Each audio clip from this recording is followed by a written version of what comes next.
sommes le 19 septembre 2023. Je suis avec le professeur Joseph Davidovitch, dont j'avais acheté le livre il y a bien des années, peut-être 15 ans, pour sa découverte qu'il avait fait de Joseph. Joseph, le fameux Joseph, petit-fils d'Abraham, vendu en Égypte, dont on n'avait aucune trace, dont les exégètes disaient c'est une invention. Et puis, lui vraiment, véritablement, à l'époque, dans des recherches qu'il avait faites en Égypte, il avait, pense-t-il, trouvé, et c'était le vizir du pharaon Aménophis III. Donc la première question que je voudrais vous poser… Une chose que je veux vous corriger, il n'est pas vizir. Vizir, c'est un fonctionnaire. Le vizir, c'est comme notre Premier ministre. Au bout de 2 ans, s'il n'est pas bien, machin, on le vire. Alors que Aménophis, fils de Apou, il a été tout le temps le grand chancelier du pharaon Amenhotep III, et il est un grand chancelier. C'est comme Richelieu vis-à-vis de Louis XIII ou Mazarin vis-à-vis de Louis XIV. Parce qu'on a le récit biblique qui lui dit qu'il était le 3e personnage du royaume à l'époque, mais sans qu'on ait le nom du pharaon, ce qui fait qu'on n'a pas réussi à reconstituer. Donc d'abord, est-ce que vous pouvez me parler d'Amenhotep III, justement, son règne? C'est un grand pharaon, quelqu'un qui a construit énormément. Ah oui, bien sûr. Alors, pour le situer, Amenhotep III, c'est la 18e dynastie.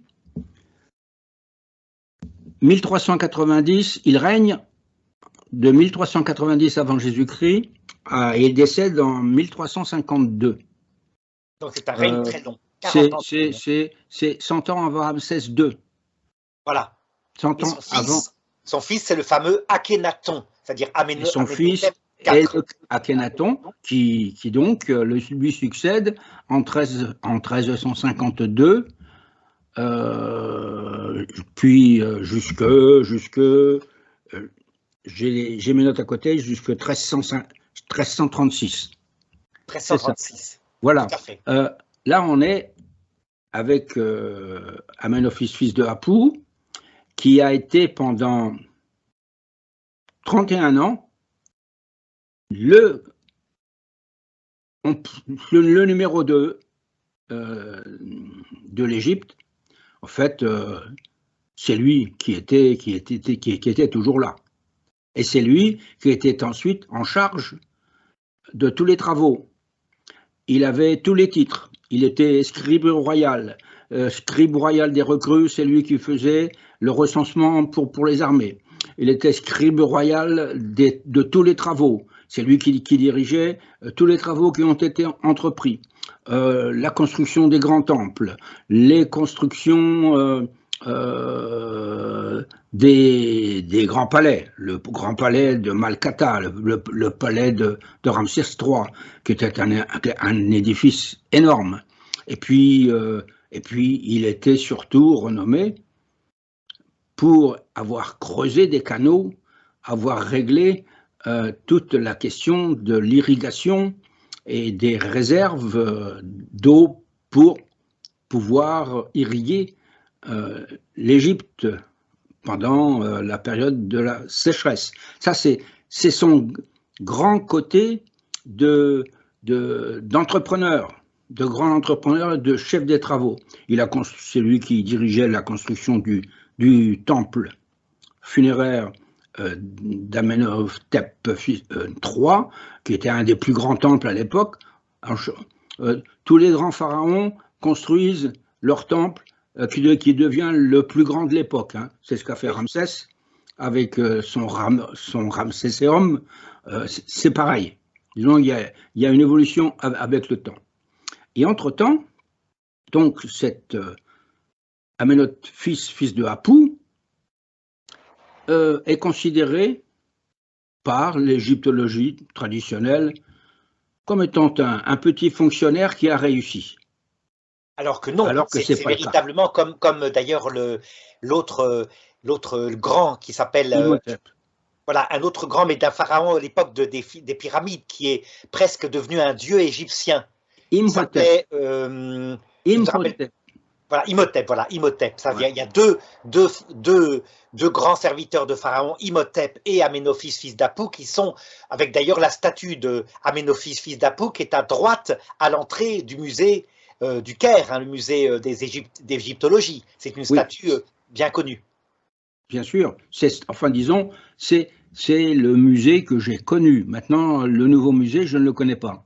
Ah oui, Je ne sais pas s'ils ont rétabli la même position d'Aménophis, fils de Apou, une grande statue de 4 mètres de haut, en face d'une grande statue, celle de Ramsès II. Ça, pour les touristes, Ramsès II, ah, c'est quelqu'un. Aménophis, fils de Apou, personne ne connaît. personne ne connaît, tout à fait. Donc un grand homme, canonisé, on pourrait dire, canonisé, c'est le terme, si on prenait un anachronisme, par l'Égypte antique, donc a un rôle très important. Et votre découverte à vous, c'est que, en réalité, vous avez prouvé, je crois, vous avez essayé de prouver qu'il fallait identifier Aménophis, fils d'Apou, avec Joseph. C'est le même Oui. personnage. Vous pouvez nous raconter comment vous avez fait cette découverte? Parce que c'est une découverte tout à fait... c'est à vous, hein. On doit l'attribuer à Ah vous. bah oui, absolument. Ah, j'en ai été bouleversé lorsque je l'ai découvert. Ça a pris du temps, et puis ensuite, ça a pris du temps pour communiquer. Oui, Euh, Tout d'abord, en lisant l'Ancien Testament, en lisant la Bible, je vous signale que je suis athée. oui, d'origine juive, Je mais athée. suis Voilà, scientifique et je lis la Bible comme si c'était un livre d'histoire. voilà. Voilà, ok? Moi, Oui, tout à fait. et dans la Genèse, j'ai trouvé que l'histoire de Joseph correspondait à quelqu'un qui avait, bah, évidemment, des dons et puis des connaissances, et puis qui avait fait énormément de choses. La preuve, c'est que c'est écrit de cette façon-là. Et donc, j'ai essayé de retrouver qui pouvait être le personnage historique qui correspondait à ce qui était décrit dans Joseph, dans la Genèse. Et ben, en fait, je ne sais plus comment c'est arrivé, mais c'est arrivé que j'ai comparé la vie de Aménophis, fils de Apou, qui était absolument inconnu. Je suis tombé sur quelques livres écrits par des écrivains américains qui racontaient, romançaient la vie d'Aménophis, fils de Apou, en fonction de ce qui restait, ou de ce qu'on connaissait des textes qui étaient écrits sur ces statues. Ce personnage a laissé 8 statues couvertes de hiéroglyphes. Mais vraiment, on connaît toute sa vie. Et en face, l'égyptologie française nous dit c'est un petit fonctionnaire qui a monté en grade pour devenir le numéro 2 de l'Égypte, et puis on ne sait rien d'autre de plus. Faux. Tous les textes sont là. Il y a les statuts qui sont là avec des textes extrêmement précis. Ben, il faut les lire et puis il faut les comprendre. Et donc, j'ai fait la relation en me disant, si ce personnage pouvait être le modèle du Joseph dans la Bible, ça collerait. Nous avons quelqu'un qui a réalisé énormément de choses et qui correspond à peu près.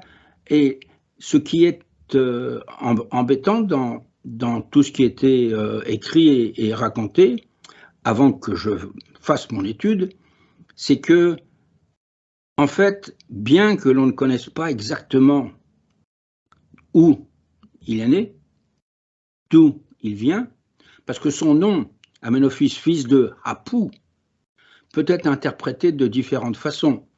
Hapu, cela peut dire en hiéroglyphe celui qui est caché, celui dont on ne connaît pas d'où il vient. Ou alors, les égyptologues disent bah, Hapu, c'est un petit scribe qui vivait dans le delta, et puis voilà. Donc pour moi, Hapu voulait dire celui qui était caché, celui que l'on connaît, on ne savait pas d'où il venait. Et donc je me dis ah, mais ça c'est Joseph, on ne sait pas d'où il vient. Oui, c'est pareil. Il raconte qu'il a été vendu en esclavage par ses frères, donc il n'avait pas d'origine dans le pays. Tout à fait. Non, absolument. Il vient d'autre part. Donc là, j'ai commencé à faire le rapport. Bon, ça a duré. Et comment. Donc à partir de là, j'ai pris le texte de la Genèse, j'ai pris le passage en hébreu. Bon, il se trouve que je peux lire l'hébreu facilement. À l'époque, j'avais demandé à mon père, qui vivait alors, qui était fils de rabbin, qui est venu en France en 1933. Je lui ai dit, lis-moi exactement ce passage, prononce-le-moi d'une façon correcte. Et j'ai eu la prononciation du nom donné d'une véritable nom d'Amenophis, fils de Hapu, c'est-à-dire le nom donné par Pharaon dans la Genèse. En Genèse, chapitre 41, verset 45, je vous lis le texte. Et Pharaon imposa à Joseph le nom de Sophnat Panéa. Oui, Sophnat Panéach. Et lui donna pour femme Asnat, fille de Potiphéra, prêtre d'On, et Joseph partit pour le pays d'Égypte. Donc un nom qui n'a ni queue ni tête. Voilà. C'est pas un nom hébreu. C'est un nom que les exégètes ont essayé d'expliquer ce qu'il pouvait dire. Puis en fait, j'avais le nom écrit en hébreu. Et puis bon, mon cerveau est fait comme il est fait, je ne peux rien. Hein. Je me suis dit, mais l'hébreu, il s'écrit de droite à gauche. Si je le lis de gauche à droite, qu'est-ce qui se passe? Bon, de droite à gauche, c'est Tzafnar Paneach. Et puis, de gauche à droite, c'est Chenapu Amenophis. Oui. Ah oui. Ah oui. Ah oui. Il a donc, on le lit à l'envers. Alors donc, lorsque on connaît un peu les différents textes qui entourent l'Ancien Testament, et puis les histoires de la Kabbale, et puis tout ce qu'il y a, on peut trouver tout ce que l'on veut au point de vue explication. Mais ici, je me trouve devant un texte pour lequel je me dis, je pense qu'il est écrit à l'envers. Et que, voilà. Et que les Hébreux, l'ayant écrit à l'envers, le lisent comme ils le lisent d'habitude, et ils ont Tzafnar Paneach, qui ne veut rien dire. Alors que si on le lit de gauche à droite, c'est Chenapu, Amenophis, qui veut dire Amenophis, fils de Hapu. Oui. Donc, j'ai fait cette démonstration, j'ai essayé de bien montrer que cela venait de cela, que ça venait de ce fait qu'il était à l'envers, et puis, au fur et à mesure, j'ai découvert les travaux de deux égyptologues français qui, en 1935, avaient redécouvert le tombeau, pas le tombeau, les ruines du temple mortuaire d'Amenophis, fils de Hapu, à Thèbes. Et là, ça a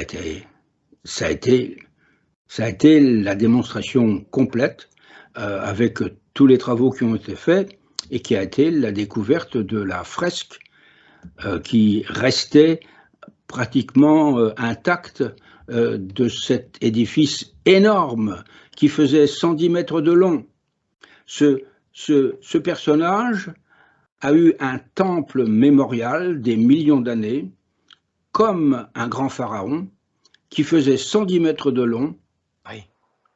Et duquel on ne parle pas. Vous vous rendez compte, Oui. Ce petit fonctionnaire qui est monté, qui est jusqu'au grade d'être le numéro 2 du pharaon, et pour lequel on lui attribue un temple mortuaire qui fait 110 mètres de long. C'est invraisemblable. Tout à fait. Quelque chose d'invraisemblable. Et il est là, et c'est la vérité. Oui. Et donc, c'est cette recherche, c'est la découverte de des textes, de ce qu'avaient fait les deux égyptologues français. Là aussi, leurs travaux ont été occultés par l'égyptologie française, pour des raisons bizarres, et on ne va pas rentrer dedans. C'est-à-dire que les travaux faits par Alexandre Varil et Clément Robichon entre 1935, qui a été publié en 1936, ne sont pas cités par les géologues français, par les égyptologues français. Ils sont repris par des égyptologues étrangers, mais en France, il y a eu une cabale contre Alexandre Varil parce qu'il s'était fourvoyé dans des explications un peu sortant de l'ordinaire. Le grand égyptologue français qui était l'abbé Drioton l'a traité de tous les noms. Oui. Voilà. Il faut donc comprendre comment moi je suis arrivé en France en essayant d'expliquer en tant que Français ce qui se passait avec Amenophis, fils de Apu. Je me suis trouvé devant un mur. Ah oui, oui, tout à fait. Quand votre livre a été publié, pareil, pas de publicité. Ça date, il a été publié il y a 15 ans peut-être ce livre-là. Hein. La Bible avait raison. Bien. Alors que c'était une découverte absolument centrale, d'autant plus que vous allez le montrer. Oui. Et pourtant, tous les écrits, donc les rapports de la découverte, des travaux de ces deux égyptologues, ont été distribués dans les différentes bibliothèques universitaires.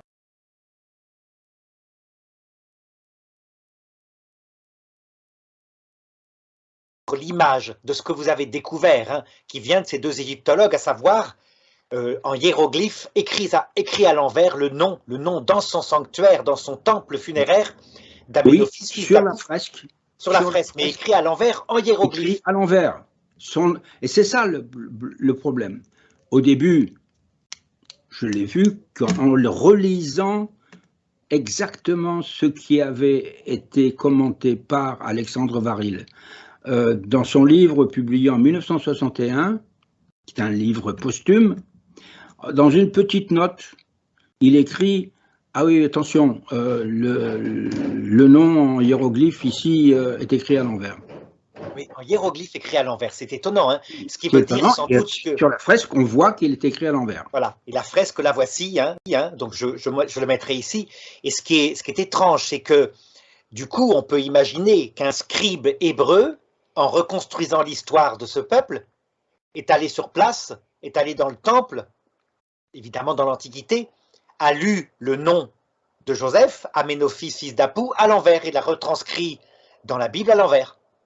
Attention, d'après ce que je sais maintenant, ce n'est pas quelqu'un de l'extérieur qui est venu dans le temple, ce sont les membres du temple.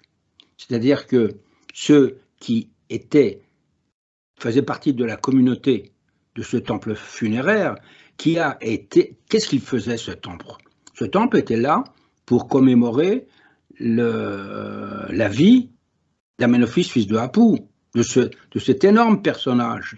Et il a été honoré, il a eu son culte, mais un véritable culte, pendant très activement jusqu'à l'Exode, pendant plus de 250 ans, avec une centaine de serviteurs, avec une centaine de clercs, avec un grand prêtre, avec un grand intendant. C'était une fondation à l'échelle égyptienne qui a marché. C'est pas un petit Hébreu qui est arrivé de je ne sais pas où, qui est rentré dans le temple. Non, ce sont ces gens qui étaient membres de la congrégation qui ont écrit cela. D'accord. Et qui ont transmis ça, voilà. Vous comprenez, hein? Oui, je comprends. Qu'ils l'ont écrit en l'épelant à haute voix. Et c'est ça le problème. D'accord. Quand on l'épelle à haute voix, obligatoirement, on l'épelle à l'envers. On l'épelle à l'envers. Voilà, c'est ça. Voilà. Donc, ça s'est transmis comme ça. Voilà. Et alors, comment dirais-je, quand vous faites un parallèle entre le récit biblique et le récit égyptien, est-ce que vous arrivez à reconstituer des choses qui sont vraiment en rapport? Est-ce que ça colle? Il est dit dans le récit égyptien, par exemple, qu'il a, par son travail génial, et en particulier en prévoyant la grande famine, bien sûr. L'empêchant, il a racheté toutes les terres. Ça, historiquement, dans l'histoire d'Amenophi fils de Apu, dans l'histoire du pharaon Amenhotep III, on sait qu'il y a eu ces grandes récoltes. On sait qu'il y a eu les constructions de tous ces greniers. On sait que Amenhotep III avait favorisé le développement, le creusement des canaux grâce à tout ce que faisait Amenophi fils de Apu. Tout ça, c'est bien référencé. C'est évidemment que tous les faits qui sont exposés dans l'Ancien Testament correspondent aux faits historiques. Oui. Et c'est comme ça que j'ai découvert, parce que pour moi, c'est un livre d'histoire qui donne des bases techniques. Oui. Voilà. Avec en plus votre métier donc de spécialiste des matériaux, du ciment en particulier, et vous écrivez dans le livre que Joseph aurait inventé une technique pour les silos à blé en pierre reconstituée, une sorte de ciment, quoi, de béton. Bien sûr, il le faut, sinon les silos ne tiennent pas. Sinon,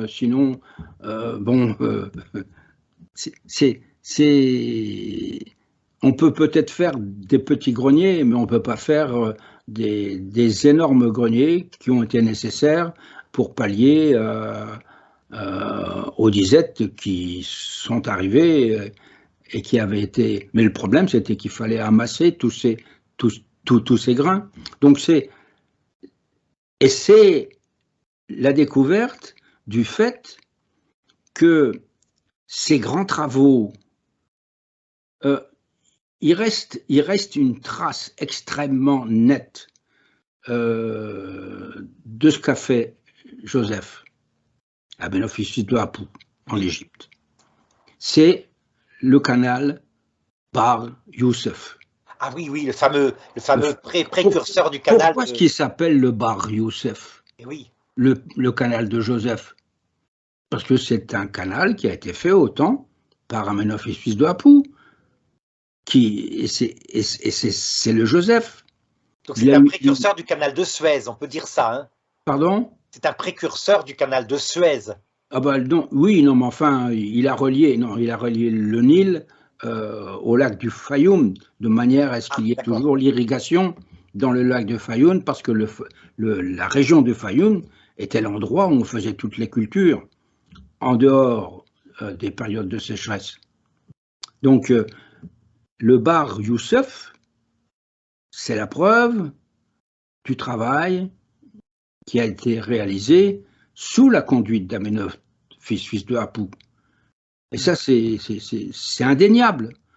Et le premier titre qui est décrit sur les hiéroglyphes qui ont été retrouvés par Alexandre Varil et Clément Robichon, la petite fresque qui est là, c'est une fresque qui fait 60 cm et qui contient tout.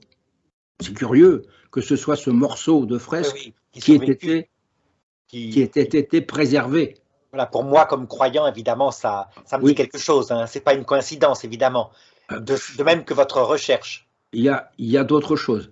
Bon, Oui, mais je ne voudrais pas rentrer là-dedans. oui, oui, Euh, c'est athée. et donc,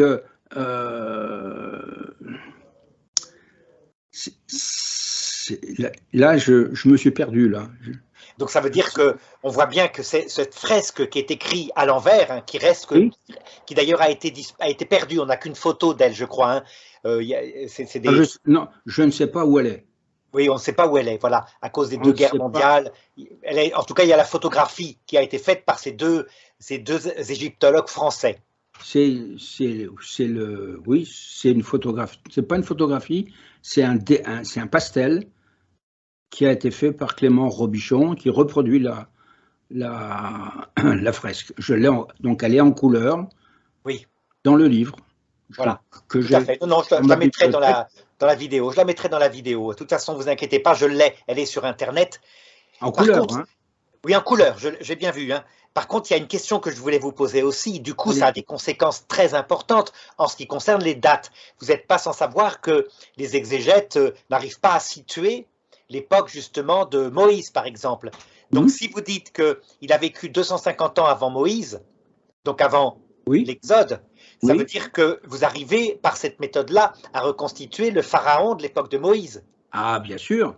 Parce que moi, je suis parti justement euh, sur.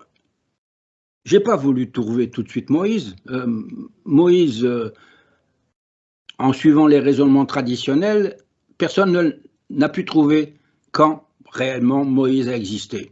Moi, j'ai l'habitude de chercher, de poser des problèmes, et je me suis dit, s'ils ne sont pas arrivés, c'est que leur méthode est fausse, et que pour trouver Moïse, il faut d'abord comprendre tout ce qui a été écrit avant, c'est-à-dire l'histoire d'avant, c'est-à-dire trouver qui était Joseph. Parce que si Joseph n'existe pas, alors Jacob ne vient pas, les fils de Jacob ne viennent pas en Égypte, il n'y a plus d'Exode, Oui, il n'y a plus de religion juive et il n'y a plus de religion chrétienne. oui, Tout ça, ça se tient. Il tout à fait. faut retrouver l'identité de Joseph. Il faut retrouver exactement quand il a vécu, quel a été ce personnage historique.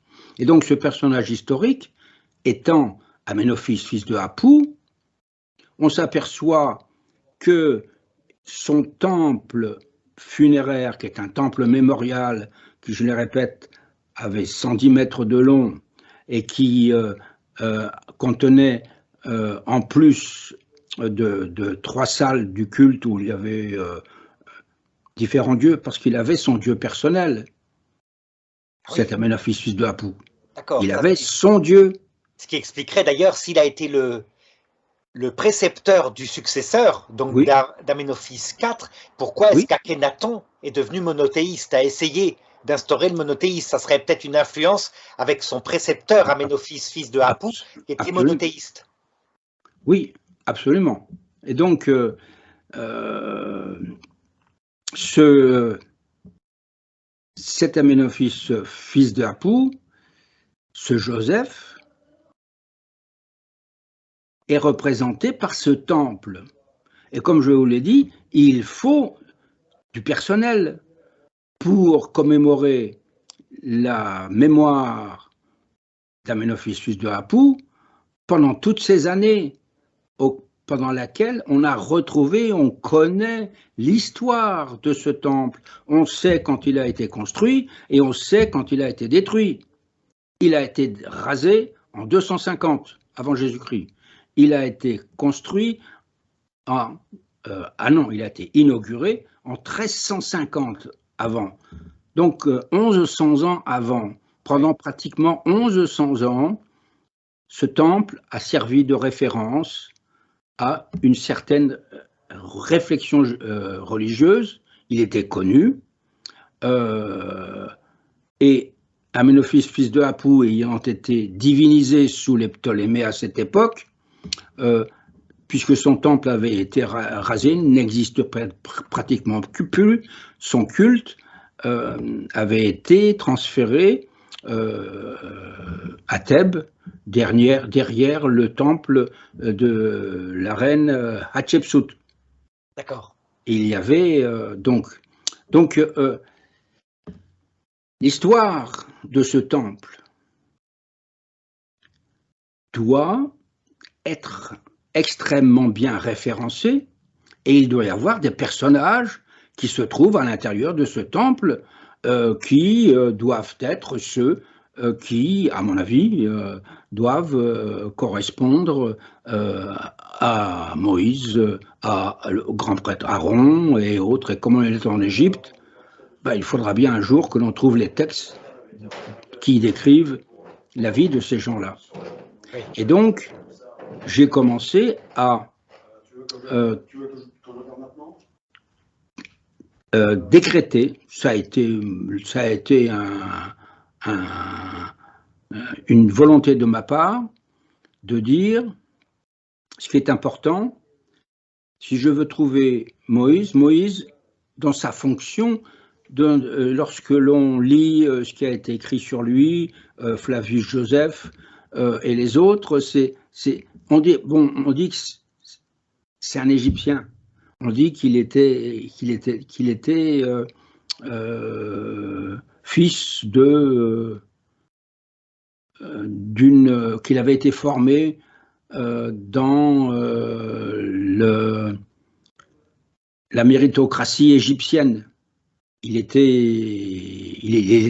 quelqu'un d'important dans l'Égypte du pharaon de l'époque, que l'on assimilait à Ramsès, mais qui, pour moi, est donc Amenhotep III, hein, bien avant. Donc, c'est l'histoire de ce temple qui va nous donner l'histoire de ce qui se passe après la vie d'Amenhotep, fils de Apou, après la vie de Joseph. Et c'est là que l'on doit trouver Moïse.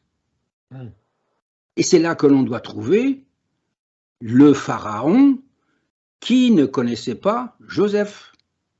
Voilà. Au début de l'Exode, lorsque l'on parle de Joseph, on dit que le pharaon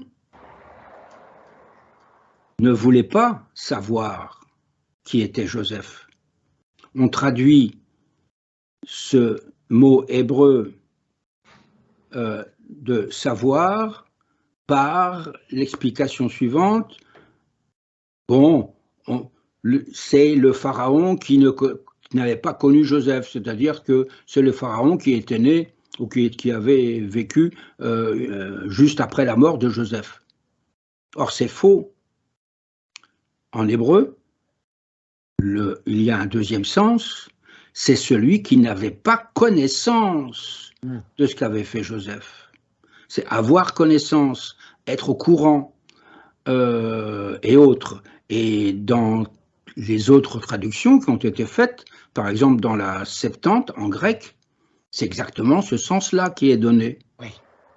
Et c'est la mauvaise traduction de l'hébreu avec son premier sens, je te connais, qui a donné, qui a été mal interprété et qui a donné, qui n'a pas réussi, qui n'a pas donné lieu à la découverte de ce que qui était Moïse.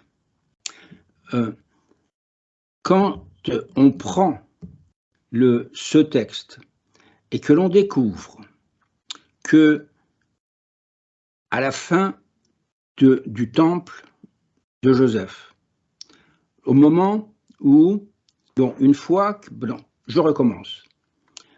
Une fois que l'on a découvert que c'est le temple mémorial de Joseph, d'Amenhotep fils de Apou, qui est l'endroit où ce que l'on appelle les Hébreux et les autres ont vécu. Il est facile de reconstituer énormément d'événements historiques. Et ces événements historiques vont coller exactement avec le texte Ah oui. euh, Et avec les dates, hein, tout va coller. D'accord. à condition de pouvoir le lire en hébreu. Parce que, justement, là, c'est un élément essentiel. Le verbe qui veut dire savoir en hébreu, c'est yoda, et c'est savoir je vous connais, ou c'est savoir je n'ai pas connaissance de ce que vous avez fait, ou je ne veux plus vous connaître, je ne veux plus savoir ce que vous avez fait. Voilà. Oui, je comprends très bien la nuance. Si on ne prend pas la traduction en français ou la traduction en anglais ou la traduction en allemand, mais que l'on revient au terme écrit en hébreu, on retrouve un sens qui montre que Moïse, que l'histoire de Moïse se passe dans ce temple commémoratif, mémorial d'Amenophis, fils de Apou. Et que le grand prêtre va être un des grands prêtres. Alors évidemment, le problème, c'est que ça, c'est sur 250 ans d'histoire. Je suis parti du principe qu'une fois que l'Exode a eu lieu, il n'y avait plus personne dans le temple. Oui. D'autant plus que la Bible raconte que la momie de Joseph a été emportée par les Hébreux. Oui, bien sûr, bien sûr. La momie de Joseph a été emportée, son cercueil a été brisé, on ne sait pas par qui, et le couvercle de son cercueil, de son sarcophage en granit noir, se trouve au musée du Louvre à Paris. Ah oui, d'accord.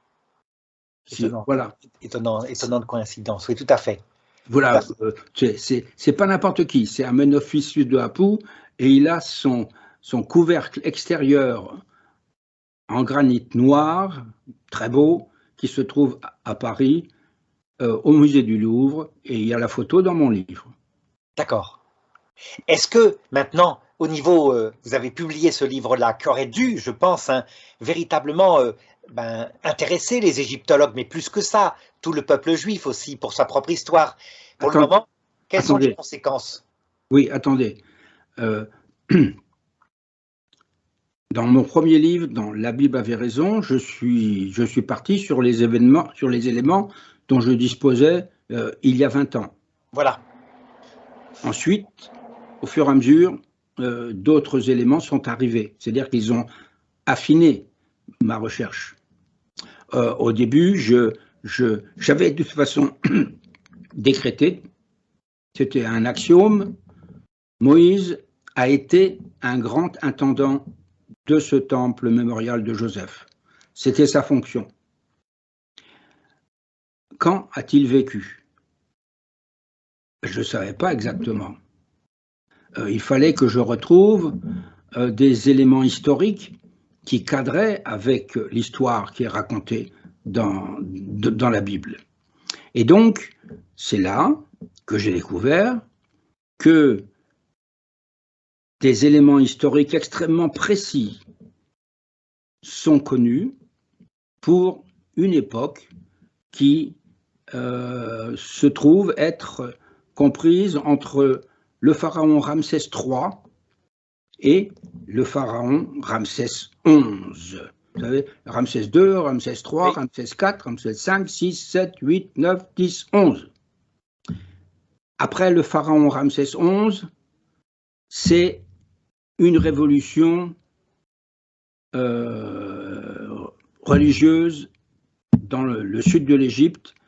Les grands prêtres d'Amon reprennent le pouvoir et un grand prêtre va devenir le nouveau pharaon quelques dizaines d'années après. C'est-à-dire qu'il y a un schisme, il y a quelque chose qui se passe en Égypte et il y a une succession d'événements qui ont été décrits minutieusement par des scribes. On a des papyrus qui décrivent des faits qui correspondent à ce qui a pu se passer et que l'on retrouve, pas exactement, mais disons que l'on peut cadrer exactement dans le texte de la Bible. Donc, j'ai essayé de trouver le moment où Moïse avait eu ses contacts avec le soi-disant peuple hébreu. Il faut bien savoir qu'au moment de l'Exode, faut bien savoir qu'au moment de l'Exode, c'est pas l'Exode des Hébreux, selon ma définition, c'est l'exode du personnel du temple d'Amenophis, fils de Apou. C'est lui qui est obligé de partir, oui, parce qu'il représente une philosophie, il représente un type de religion. On ne parle pas d'Amon dans ce temple. C'est le culte d'Amenophis, fils de Apou, et de son dieu personnel, qui est le russe, Horus à la couronne brillante.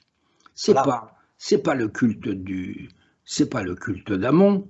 Et donc les grands prêtres égyptiens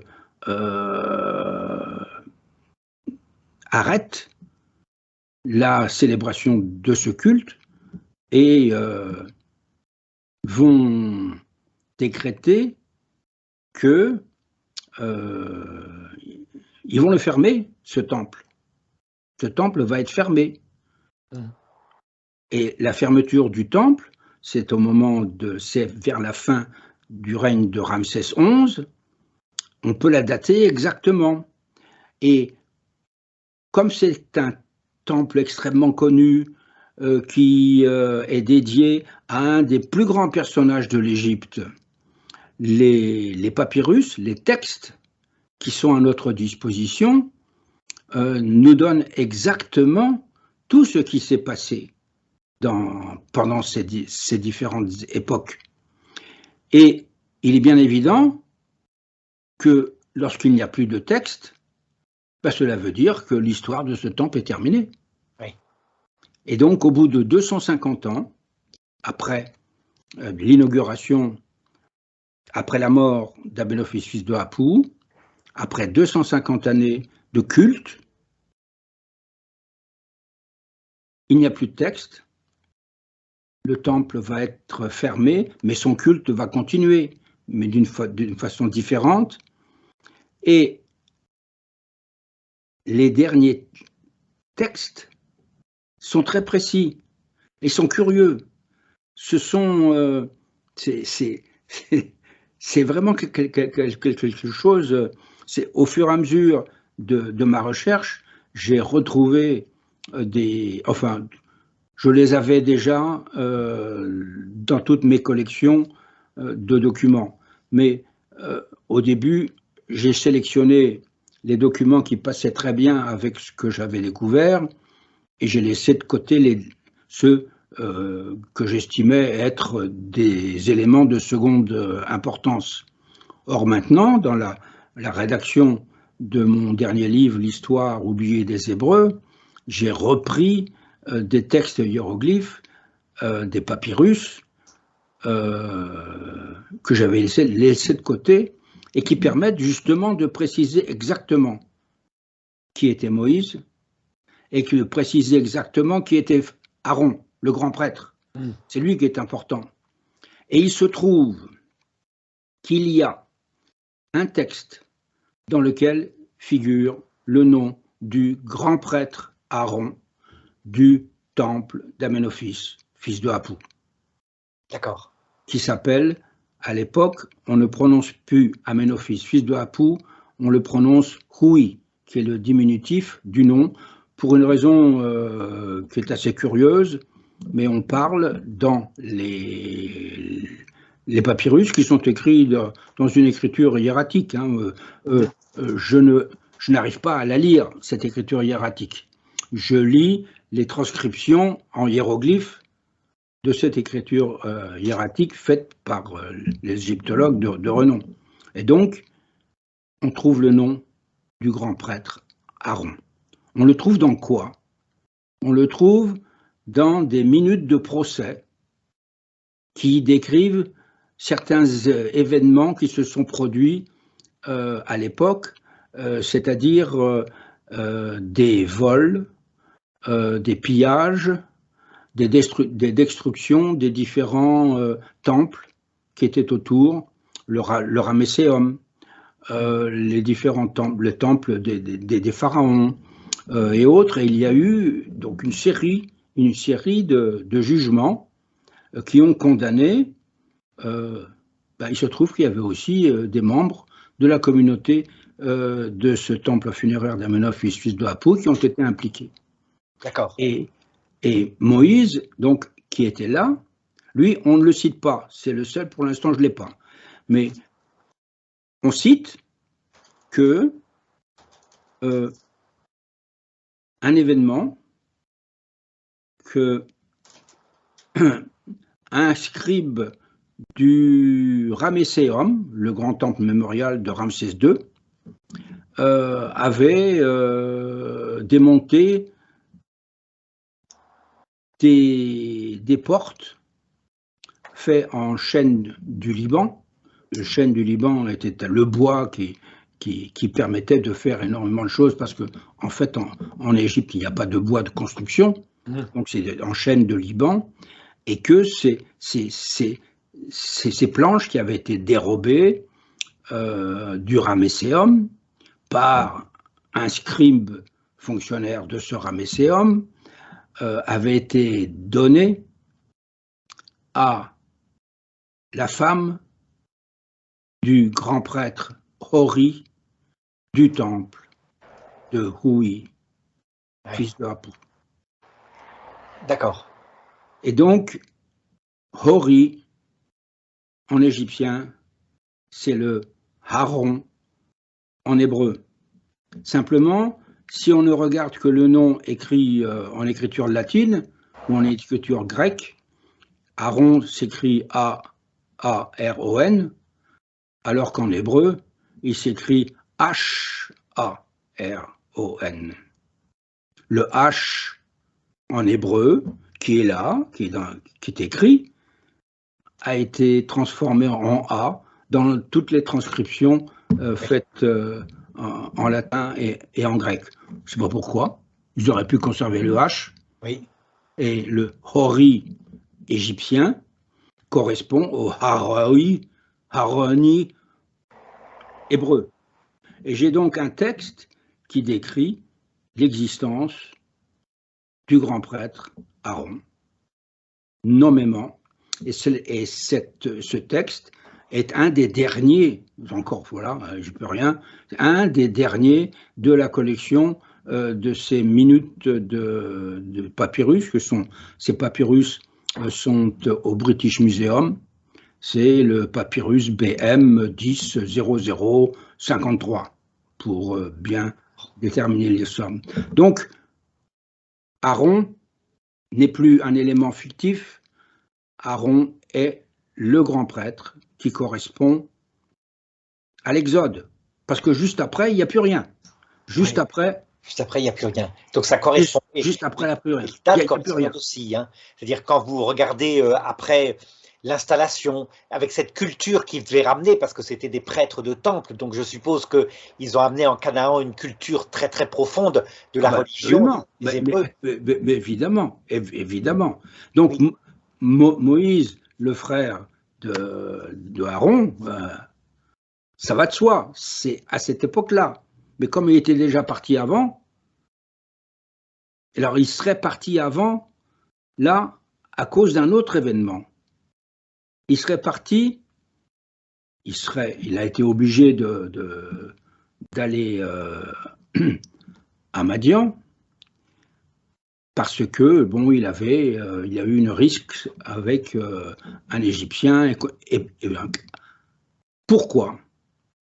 Il se trouve qu'à cette époque, donc l'époque qui correspond à ce qui s'est passé entre Ramsès III et Ramsès XI, donc c'est la continuité des Ramsès. Quand on vous parle de Pi-Ramsès et Ramsès, c'est tous ces Ramsès, il y en a plein de Ramsès. Oui, il y en a plein. C'est pas Ramsès II, c'est bon. au temps de Ramsès III, s'est passé un événement extraordinaire. Il y a eu la première grève des artisans qui étaient en charge du creusement des tombes des pharaons, qui habitaient dans le fameux village de Deir el-Médine, qui était leur résidence où ils ne pouvaient pas sortir. Ils pouvaient sortir parce que de toute façon, c'était un élément, il n'y avait pas. Mais par contre, ils étaient soumis au secret absolu, car ils savaient exactement où se trouvaient les tombes. Et d'ailleurs, ce lieu s'appelle les artisans de la tombe secrète. Et donc, là aussi, il s'est passé, ils se sont mis en grève parce qu'on ne leur avait pas payé leur salaire. Leur salaire était payé en nature, on leur livrait régulièrement tout ce dont ils avaient besoin, les céréales, la machin. Ils étaient cloîtrés dans leur village, ils pouvaient pas. Bon, et il se trouve que pour des raisons de corruption et puis tout l'ensemble, la livraison de ce qui était vital pour eux a été interrompue. Et ils se sont dit, on arrête, on ne travaille plus. Et ils sont sortis de leur village, ils sont allés voir les grands temples qui sont autour, le Ramesséum, qui était l'endroit où se trouvaient les grands silos à grains et tout l'ensemble, ou alors le grand temple de Ramsès III, et puis au milieu, il y a le grand temple d'Amenophis, fils de Apou. Il est là, il est à côté des autres. Et ils sont sortis, ils ont fait des manifestations, et tout ceci a été reproduit par le scribe de ce village, le scribe de la région, d'une façon extrêmement précise. Ce sont les premières grèves référencées de l'humanité. Oui. Et ces grèves se sont reproduites au fur et à mesure. Il y en a eu donc, c'est celle de Ramsès III qui est extrêmement bien référencée, et puis il y en a eu aussi au temps des autres Ramsès. Et il y en a eu à la fin, il y en a eu aussi parce que de toute façon, les désordres et la situation économique à l'époque étaient telles qu'il y avait une discontinuité dans la livraison de leur fourniture. Et donc, supposons que nous ayons Moïse, grand intendant, qui est dans son temple. Il est venu dans son temple un jour où ces ouvriers artisans qui se trouvent à 500 mètres à peu près de son temple, au nord, juste avant la vallée des rois, descendent. Et ces artisans, on les appelle les Hébreux. On les appelle les Hébreux, mais c'est une prononciation de ce qui est écrit en hiéroglyphe, qui est Hébreux. Est-ce que vous comprenez? Oui, oui. Hébreux, ceux de la tombe secrète. Hébreux, oui. Ils deviennent les Hébreux facilement, et les Hébreux va devenir les Hébreux. C'est une étymologie qui est extrêmement logique et qui marche toute seule, alors qu'auparavant, j'en avais trouvé une autre qui était un peu plus tirée par les cheveux, qui parlait des Hébreux venant les Oubrous, c'est ceux qui apportait des maladies et puis tout le reste. C'était en relation avec l'épisode d'Akhenaton. Ah oui. Voilà. Mais là, c'est en relation avec l'épisode de la fin du temple d'Amenophis de Apu.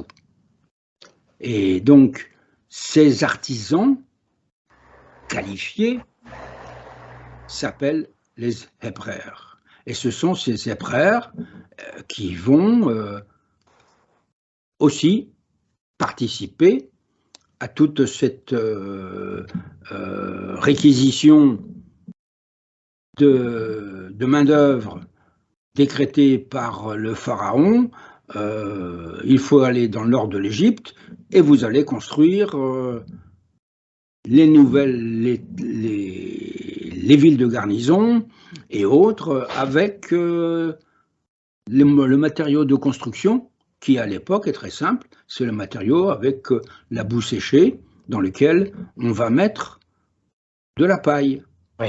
Mais on ne met pas de la paille pour tous les monuments. C'est ça que l'on n'a pas compris et c'est ça qui n'est pas indiqué dans la Bible, c'est que d'après les fouilles archéologiques, d'après ce qu'on comprend de l'architecture de cette époque, l'utilisation des briques d'argile crue, celles qui contiennent de la paille, ont un rôle spécial. Celles qui contiennent de la paille, on ne les retrouve que dans des temples. Pour les bâtiments profanes, il n'y a pas de paille. D'accord. Pour les palais, les garnisons et autres, il n'y a pas de paille. Parce que ce n'est pas de la paille. La paille brute, c'est une paille, en fait, c'est un type de fumier qui est là, qui est le fumier, parce que c'est le matériau idéal pour permettre le meilleur mélange, la meilleure consistance de la terre lorsqu'on va la tasser pour en faire le monument. Et la pierre n'intervient que très peu dans la construction de ces temples. Elle se trouve à des positions extrêmement précises dans des colonnes ou dans le naos, mais tout ce qui est la construction en soi, c'est de la brique crue. Et la paille se trouve uniquement dans des éléments structuraux qui sont dans le temple. Donc, les fils de Hébi, qui viendront les fils de Lévi, et les Hébreux vont aller dans le nord de l'Égypte, on les force à sortir pour aller dans le nord de l'Égypte pour travailler ce type de matériaux. Et ce type de matériaux correspond à une connaissance extrêmement précise, parce qu'en fait, c'est eux qui ont la connaissance technologique, architecturale et la construction. Ils faisaient partie des descendants des ouvriers, artisans, qui ont construit la ville El Amarna d'Akhenaton, qui ont construit le grand palais d'Amenhotep III, ce sont eux qui sont importants et qui se trouvent assimilés comme étant simplement les Hébreux, mais c'est tout un ensemble. Et c'est ça qui est contraire aux lois, aux décrets qui avaient été écrits par Joseph, Amenophis de Apu, le plus grand personnage de l'époque d'Amenhotep III. Lorsque son temple a été inauguré, Pharaon a lu un décret gravé dans la pierre dans lequel il était interdit d'utiliser le personnel du temple à titre de corvée. Il ne pouvait pas être utilisé, il ne pouvait pas il devait rester uniquement dans le cadre de la fondation du temple funéraire, du temple mémorial d'Amenophis de Apu de Joseph. Et donc, c'est la violation du décret qui avait été instauré par Joseph, qui explique Pharaon qui ne voulait plus reconnaître le décret de Joseph.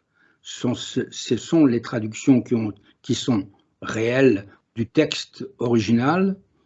C'est à ce moment-là que la rupture se crée entre l'Égypte et ce peuple qui va être obligé de partir. Merci, hein, merci bien. On a duré 1 heure. Hein. Oui, c'est beau, d'accord. Avez-vous quelque chose à ajouter? C'est très très clair, très très clair. Oui, ça me semble pas, mais enfin oui. Mais disons que ceci est le résultat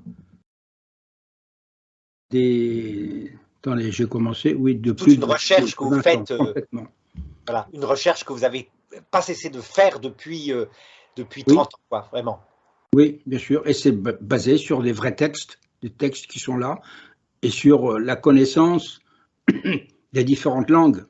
Il faut connaître l'hébreu, il faut connaître les hiéroglyphes pour comprendre ce qui s'est passé. Est-ce que c'est reçu un petit peu, quelque part, au moins pour Joseph, fils Amenophis, fils d'Apu, par certains égyptologues, pas encore, hein?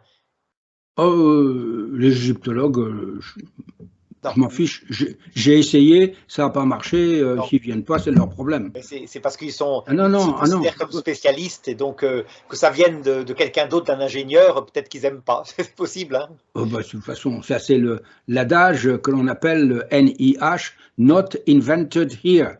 Oui, quels sont vos diplômes, par exemple? Voilà. Bien sûr. Vous vous rendez compte, je n'ai pas de diplôme d'égyptologie. Voilà, je n'ai pas le droit de comprendre, de lire les hiéroglyphes. Je n'ai pas de diplôme. Voilà, tout à fait. C'est souvent pas plus que ça. Hein. Il y a beaucoup de... C'est l'être humain, si on peut dire. Mais voilà, c'est dans la vidéo et j'espère vraiment que ça attirera l'attention de certains des jeunes égyptologues en particulier qui doivent remplacer les vieux et que ça portera son fruit. Oui, mais il faut surtout sortir de l'isolement les deux égyptologues français qui ont été occultés par l'égyptologie française. Tout à fait.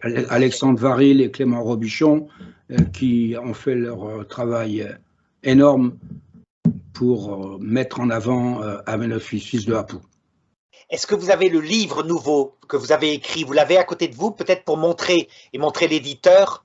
Voilà, l'éditeur, c'est donc Joseph Davidovitch, Histoire oubliée des Hébreux. Et en bas, l'éditeur, il est peut-être marqué. Levez encore. Oh, il est tout petit. C'est Dervy. C'est écrit tout petit. C'est écrit tout petit. Dervy. D'accord. D-E-R-V-Y. D-E-R-V-Y. Ça va. Oui, c'est ça. Voilà, donc c'est un très gros éditeur, mais c'est écrit tout petit. C'est écrit tout petit, mais ça fait rien, tout est donné.